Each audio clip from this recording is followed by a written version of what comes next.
Hello বন্ধুরা, চলে এসছে একটা মিনি ব্লগ নিয়ে। আর এই গাছটা দেখেছো কত দিন পর ফুল হয়েছে। এটা হয়েছে সেই জবাটা যেটা আমরা প্রথমে তোমাকে দেখিয়েছিলাম।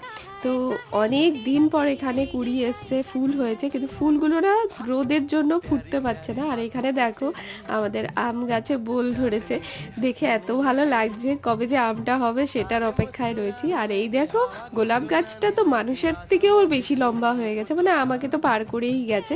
এত রোদের মধ্যে থাকে তাও দেখো কতগুলো ফুল হয়েছে। ফুলগুলো ফুটতে পারছে না, ঠিকই কষ্ট হচ্ছে। আর এখানে দেখো একটা গাঁদা ফুলও ফুটেছে।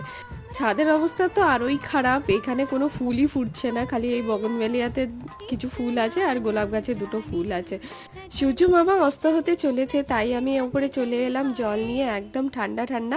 আর এবার গাছগুলোকে একটু চান করিয়ে দিই, যাতে ওরাও একটু প্রাণে বাঁচে। গরমে তো ওদেরও একটু কষ্ট হয়। তো চলো আজকে এইটুকুনি, ভালো লাগলে প্লিজ চ্যানেলটাকে সাবস্ক্রাইব করো।